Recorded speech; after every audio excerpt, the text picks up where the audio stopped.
नमस्कार दोस्तों, मेरे पाम रीडिंग चैनल में आपका बहुत बहुत स्वागत है। आइए आज पाम एनालिसिस करेंगे 35 वर्ष के पुरुष का। इनके सवालों का जवाब करेंगे। तो सर्वप्रथम इनके सवालों को सुनेंगे, फिर एक एक करके इनके सवालों का उत्तर करेंगे। उससे पहले अगर आप लोगों ने अभी तक हमारे चैनल को सब्सक्राइब नहीं किया है तो कृपया करके चैनल को सब्सक्राइब कर ले, बेल आइकन को प्रेस कर दे ताकि लेटेस्ट नोटिफिकेशन आपको मिल जाए। तो चलिए शुरू करते हैं। इनका क्वेश्चन इस प्रकार है। वो वर्तमान समय में ये सरकारी नौकरी के लिए प्रयासरत है, अपना कार्य कर रहे हैं, थोड़े कर्जे हो गए हैं, तो आगे भाग्योदय के बारे में जानना चाहते हैं। आगे का जीवन कैसा रहेगा इस महत्वपूर्ण विषय पर जानना है, और हथेली पर क्या अच्छी खराब स्थिति बनी है इस महत्वपूर्ण विषय पर भी जानना है। तो जब जीवन पर कर्जे होते हैं ना, तो मन में बहुत प्रकार की नेगेटिविटी चलती रहती है। तो ये इसका क्या शाब्दिक अर्थ होगा और अपने कर्जों से कब निजात पाएंगे, इन सारे महत्वपूर्ण विषयों पर इनको विचार कराना है। तो आइए देखते समझते हैं। पहले हम पॉजिटिव वे पर विचार करते हैं कि पॉजिटिविटी क्या क्या है। उसके बाद हम नेगेटिव वे पर बात करेंगे, फिर इनके क्वेश्चंस को समझेंगे, आगे इनके तले का विश्लेषण करेंगे। तो पॉजिटिव वे में अगर चीज़ों को दिखा जाए, चीज़ों पर विचार किया जाए, तो पॉजिटिविटी अच्छी है। डेफिनेटली पॉजिटिव चीज़ है, अच्छी अच्छी चीज़ें हथेली पर मौजूद हैं। जैसे कि आप अगर देखोगे तो यहाँ पर ये माइंड लाइन है और ये लाइफ लाइन है। तो ऐसे व्यक्ति इंडिपेंडेंट तो होते ही है, और इस लाइफ लाइन पर कंटिन्यू ये वाली रेखा, इसको हम कहते हैं प्रोग्रेस लाइन। इस केस में जातक के जीवन में प्रोग्रेस होती है, प्रगति होती है। यहाँ पर से जातक प्रोग्रेस करते हैं, कंटिन्यू जीवन पर ग्रोथ करते हैं। हाँ, अगर भाग्य रेखा सपोर्ट करे तो, अगर किसी व्यक्ति के हाथ पर प्रगति की रेखा है और भाग्य रेखा सार्थक नहीं है, तो प्रोग्रेस में थोड़ी समस्या आएगी, प्रोग्रेस में थोड़ी दिक्कत आएगी। तो प्रगति की रेखा के साथ साथ भाग्य रेखा का साथ होना भी बहुत जरूरी है, क्योंकि तभी वो ग्रोथ को बताएगा, प्रोग्रेस को बताएगा, सफलता को बताएगा। तो इनके हाथ पर प्रगति की रेखा तो बहुत शानदार है, लेकिन थोड़ी भाग्य रेखा में कमी है। शुरुआती दौर से बहुत ही शानदार भाग्य रेखा रही नहीं है, तो ये एक थोड़ी कमी को बताती है, थोड़ी परेशानी को बताती है, थोड़े तनाव को बताती है। मतलब आपके जीवन में जो डेप्थ हुए, जो कर्जे हुए, उसका मूल कारण आपका भाग्य रेखा बना है। क्योंकि भाग्य रेखा धन के फ्लो को थोड़ा कमजोर कर देता है, और जब जीवन पर धन का फ्लो कमजोर होता है और खर्च बढ़ता है तो कर्ज की स्थिति बनती है, उत्पन्न होती है। लेकिन आपको निराश नहीं होना है। लगभग 36वें वर्ष की आयु से आपके जीवन पर जो अकाल का जो योग बना हुआ वो टूटेगा, और आप जीवन पर आगे बढ़ेंगे, ग्रोथ करेंगे। क्योंकि 36वें वर्ष से आपकी भाग्य रेखा बहुत ज़बरदस्त है और ये जीवन के अंतिम समय तक है। और वहीं पर से कुछ और भी चीज़ें हैं, जैसे कि यहाँ पर एक त्रिभुज दिख रहा है जो कि बहुत शानदार है। आगे भी ये भाग्य रेखा बहुत शानदार, यहाँ से भी एकदम गजब दिख रही है। तो यहाँ पर भाग्य रेखा में कोई कमी नहीं है। और अगर किसी प्रकार से भाग्य रेखा पर त्रिभुज या चतुर्भुज बन जाता है ना, तो ये इंडिकेट करता है भाग्य के बल को इंक्रीज करने की स्थिति को। इस केस में जो भाग्य रेखा का बल है वो इंक्रीज होता है, वो ऊर्जावान होता है, सकारात्मक होता है, और आपके जीवन पर इसके रिगार्डिंग बल और बेनिफिट देखने को मिलते हैं। इसके उपरांत अगर मैं बात कर लूँ तो सूर्य रेखा का भी एक बड़ा इंपॉर्टेंट रोल होता है आपको इंडिपेंडेंट बनाने हेतु। आपने देखा होगा कि काफ़ी ऐसे बच्चे हैं जो 22-23 वर्ष 24 वर्ष की आयु में ही सफलता को प्राप्त कर लेते हैं, तरक्की को प्राप्त कर लेते हैं। उसकी जो स्थिति होती है उनके हाथ पर, वो सूर्य रेखा के हिसाब में घूमती है। मतलब वो सूर्य रेखा उनकी प्रबल होती है, जिस केस में वो जीवन में ग्रोथ कर लेते हैं, प्रोग्रेस कर लेते हैं। अब इनकी सूर्य रेखा लगभग 35 वर्ष के बाद एक्टिवेट है, तो जीवन में ग्रोथ तो 35वें वर्ष के बाद मिलना है। ये तो यहाँ पर इनकी नियति साफ तौर पर दिख रही थी कि 35 वर्ष तक ऐसे व्यक्ति के जीवन में संघर्ष रहता है, और 35 वर्ष के बाद जीवन में इन लोगों को ग्रोथ मिलना होता है, इन लोगों को प्रगति व सफलता मिलना होता है, नो डाउट। चलिए हम आगे बात कर लेते हैं। यहाँ पर आप देखेंगे तो एक सूर्य रेखा और है, मतलब 35 वर्ष के बाद ज़्यादा ग्रोथ मिलेगा, 35 वर्ष के बाद जीवन पर ज़्यादा प्रगति मिलेगी, ज़्यादा तरक्की मिलेगी, और आप लाइफ में आगे बढ़ेंगे, और आपको ऐसा प्रतीत होगा कि अब जीवन पर से प्रॉब्लम्स नहीं है। तो नेगेटिविटी क्या थे, स्टार्टिंग फेज से भाग्य रेखा नहीं है, ये एक प्रगति की रेखा है, इसको हम भाग्य रेखा के रूप में संबोधित नहीं करना चाहेंगे, ये प्रोग्रेस लाइन है। तो स्टार्टिंग फेज से भाग्य रेखा ना होने की वजह से जीवन में तनाव आता है, जीवन में परेशानी आता है, दिक्कतें आती है।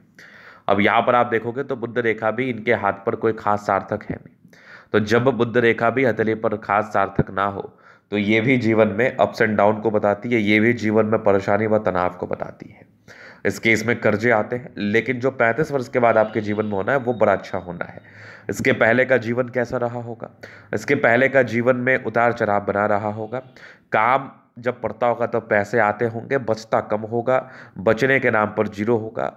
और हाँ, डेफिनेटली पैसे आते जरूर होंगे, लेकिन कहते हैं ना, बस काम चलने लायक पैसे आते होंगे, सेव करने में प्रॉब्लम्स का सामना आपको करना पड़ता होगा। ये वाली जिंदगी चल रही होगी, अनस्टेबिलिटी बनी होगी। और आपके जो गवर्नमेंट जॉब को लेके योग के बारे में आपने प्रश्न किया था, उसके योग बने हुए हैं। अगर आपने सार्थकता के साथ प्रयास किया तो सफलता मिलेगी, क्योंकि जो सरकारी नौकरी होता है ना, वो बड़ा ही चैलेंजिंग होता है आज के समय में।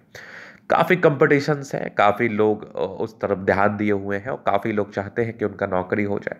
तो नौकरी संबंधी मामले में कंपटीशंस बढ़ने की वजह से आपको ज़्यादा प्रयास करना पड़ेगा, ज़्यादा मेहनत करना पड़ेगा। तो यहाँ पर आपने अगर सार्थकता के साथ प्रयास किया होगा, जो कि आपकी 35 वर्ष की आयु है, ज़्यादा समझाने की भी आवश्यकता नहीं है, तो आपको जीवन में ग्रोथ उसके रिगार्डिंग ज़रूर देखने को मिलेगा। चलिए हम आगे देखते हैं कि और क्या चीज़ें हैं, किस प्रकार की चीज़ें हैं।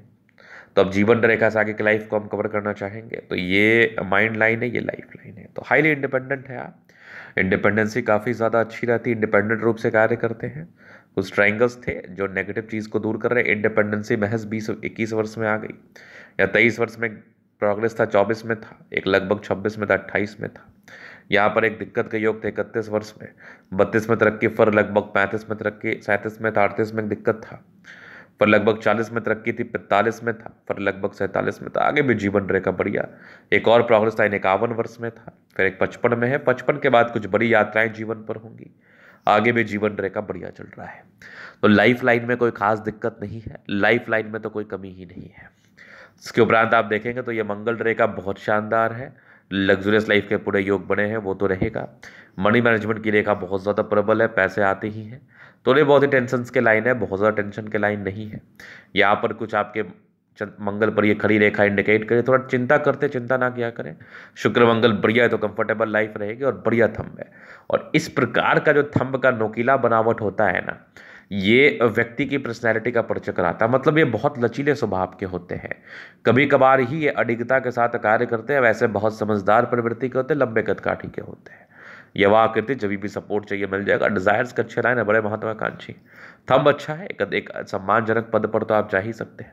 समझदारी के लोग काफ़ी अच्छे समझदार है। फिंगर पर खड़ी रेखा इंडिकेट करते, दिल के बड़े अच्छे व्यक्ति है। टेंड करे अच्छी धार्मिक आस्था। सैटर्न फिंगर लंबी है तो मेहनती है। सूर्य फिंगर हिम्मत को बता रहा, बुद्ध फिंगर पर्सिवरेंस के ऊपर है। तो कम्युनिकेशन स्किल वाइज भी बहुत प्रबल है। यहाँ पर देखोगे बृहस्पति डाउन है, तो ये भी तो प्रॉब्लम्स को इंडिकेट करता ही है। यहाँ पर आप देखोगे तो कुछ परोपकारी रेखा है, सबके लिए करना चाहते हैं, लेकिन इस प्रकार का दबाव लिए हुए बृहस्पति जब भी रहता है ना, तो जीवन पर कुछ सर्टेन समस्याओं को बताता है, जैसे कि पारिवारिक समस्या, कर्ज की स्थिति, पैसे लेन देन करेंगे तो पैसे फंसने की स्थिति को ये उत्पन्न कराएगा। मतलब किसी पर आपने भरोसा किया, आपने किसी पर भरोसा करके कोई कार्य शुरू किया या फिर कहीं उसको मदद किया, तो उसमें भी फंसने की स्थिति, धन फंसने की स्थिति को ये इंडिकेट करता है। तो बृहस्पति के लिए उपाय करना बेहद जरूरी है अगर आपको सही मायने में जीवन में सक्सेस को पाना है तो, क्योंकि सक्सेस तभी मिलेगा जब जुपिटर आपका प्रबल होगा। जब तक जुपिटर के लिए आप ठीक तरीके से उपाय नहीं करेंगे, तब तक सक्सेस को लेकर आपको दिक्कतों का सामना बेशक करना पड़ेगा, नो डाउट। माइंड रेखा अच्छी है, दिमाग के तेज है, तेज दिमाग के साथ कार्य करते हैं। सामान्य भावुकता है, भावुकता बहुत ज़्यादा है। इमोशनल है, दिल से सोचे हुए हिसाब, दिल के हिसाब से चलते हैं दिमाग के बदले। बाकी यहाँ पर विष्णु योग का फॉर्मेशन है, तो रूटीन को फॉलो करने वाले हैं। बैलेंस अच्छा होने से क्या होता है ना, संतुलित दिमाग के होते हैं। कितनी भी खराब समय या खराब स्थितियाँ जीवन पर क्यों ना बनी हो, ऐसे व्यक्ति संतुलन के साथ कार्य करना पसंद करते हैं। यहाँ से दबाव है तो काफ़ी मेहनती है, नो डाउट, इसमें कोई संदेह नहीं है। खड़ी रेखा इंडिकेट कर रही है, भाग्य रेखा के ही हिसाब में मैं बात कर रहा हूँ कि आगे का जीवन बढ़िया बीतेगा, आगे के जीवन में सफलता मिलेगी। लाइन ऑफ एजुकेशन अच्छा, समझदार है। सूर्य रेखा पर ट्रायंगल्स है, 35 के बाद ये भाग्योदय को बता रहा है। ये भी सूर्य रेखा बहुत जबरदस्त है, नो डाउट। बुध पे खड़ी रेखा, दिमाग तेज है। सन्मरकरी अच्छे तो बुद्ध वेग से कार्य करते हैं। मंगल दोनों ही अच्छा है, तो हाईली एनर्जेटिक है, पराक्रमी है, समर्पित है। और यहाँ पर आप देखोगे तो प्रॉपर्टी से जुड़ा हुआ कार्य भी कर सकते हैं। 35 वर्ष के बाद भाग्योदय होना है। ट्रायंगल्स है जो नेगेटिविटी दूर कर रहा है। बुध रेखा में कम सार्थकता होने की वजह से हल्की हल्की पेट की प्रॉब्लम्स या धन संचय करने में थोड़ी समस्याओं का सामना करना पड़ता है। स्टार्टिंग फेज से भाग्य रेखा ना होने की वजह से जीवन में संघर्षों का ये एक मूल कारण बनता है। चंद्रमा ठीक है, लेकिन हाँ कभी कभार मन विचलित हो सकता है, कभी कभार मन में नाना प्रकार की आशंकाएं चल सकती है, कन्फ्यूजन से उत्पन्न हो सकती है। ये एक सामान्य स्थिति है इस केस में। तो ये था इनके तले का पूर्णतः विश्लेषण। अगर आपको हमारा ये वीडियो पसंद आया, लाइक कर दे, कमेंट कर दे, शेयर सब्सक्राइब कर दे। अगर आप व्यक्तिगत रूप से मेरे साथ इस तरह का दिखा के सही जानकारी प्राप्त करना चाहते हैं, हमारा व्हाट्सएप नंबर डिस्क्रिप्शन में मिल जाएगा, लेके आप संपर्क कर सकते हैं। धन्यवाद।